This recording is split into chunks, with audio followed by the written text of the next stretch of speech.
Are you an incorporated business owner wondering whether you should pay yourself salaries or dividend?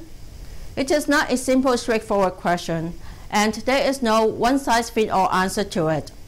Due to the introduction of eligible and non-eligible dividend and the changes of the gross-up and dividend tax credit in the past few years, the simple rules of thumb that used to work in the past don't apply anymore.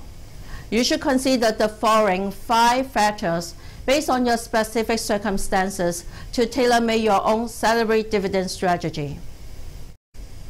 First, how much money do you need to take out of your company for the whole year for personal spending?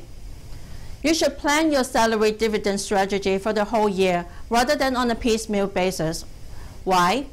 As an individual, your personal tax is determined based on the progressive tax rate that applies to your total income for the whole year.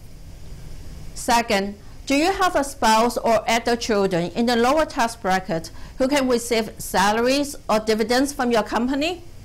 The idea is to split income to reduce the overall tax bill for your family. However, it would be prudent for you to speak to a tax accountant before making any payment to family members. There are many tax traps in this income splitting area.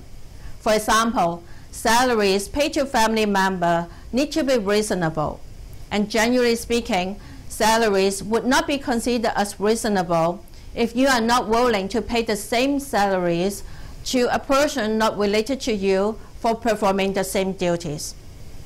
Also, dividends paid to minor children are subject to kiddie tax at the top marginal rate. Third, compare the total income tax that you and your company has to pay on the money taken out as salaries versus dividends. Salaries are expenses to your company. Dividends are not. What does that mean? If the money is taken out as salaries, your company does not have to pay tax. All tax is borne by you. On the other hand, if the money is taken out as dividends, your company has to pay tax on the income, then distributes the after-tax income to you as dividends. Unlike salaries, dividends are taxed on your hands based on a special gross-up and dividend tax credit system. This special tax system is intended to integrate your personal tax on dividends with your company's corporate tax on income, such that the total tax paid by you and your company will be the same as the personal tax that you will have to pay if the money is taken out as salaries. However, due to the differences in provincial tax, we do not have a perfect tax integration system in Canada.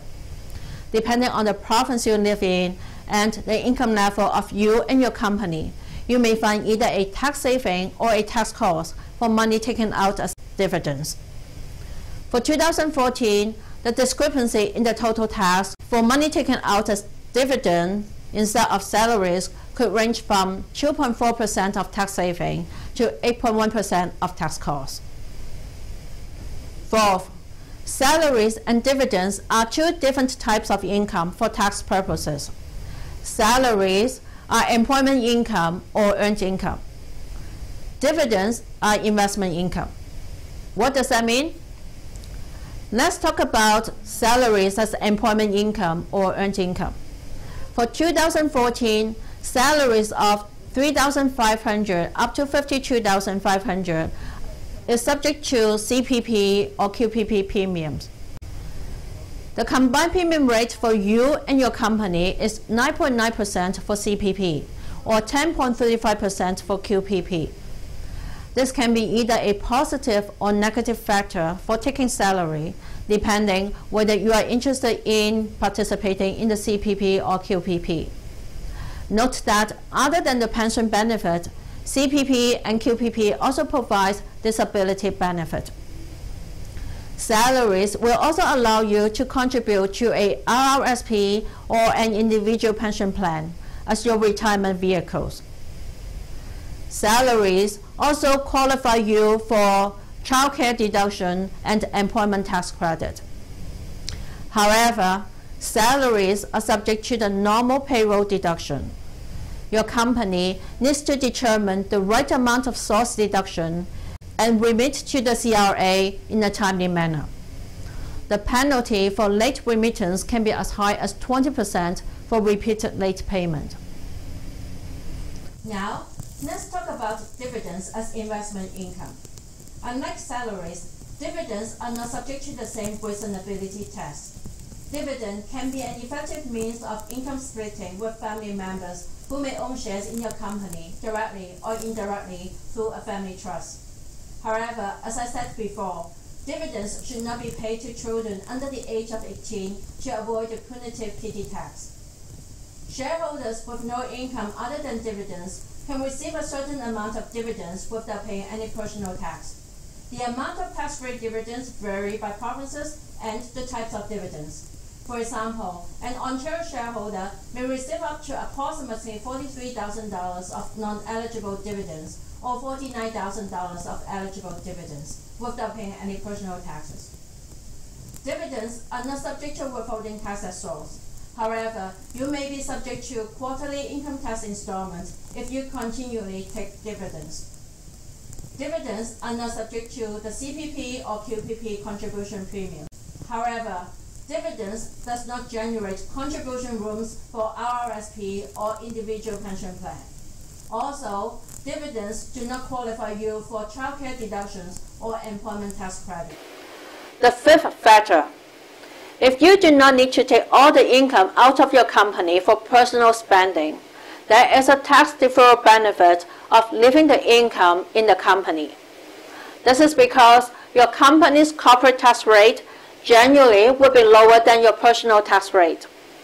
For business owners in the top marginal bracket, the tax deferral benefits vary by provinces and range from 13% to 36% depending on the income level of your company. In conclusion, these are the 5 factors that you should consider to tailor-make your own salary dividend strategy. I am Claudia Ku, your trusted tax accountant. Thank you for watching.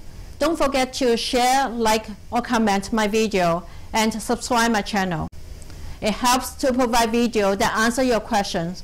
Also, click on the link to our website and receive our free email service of tax tips. See you in our next video.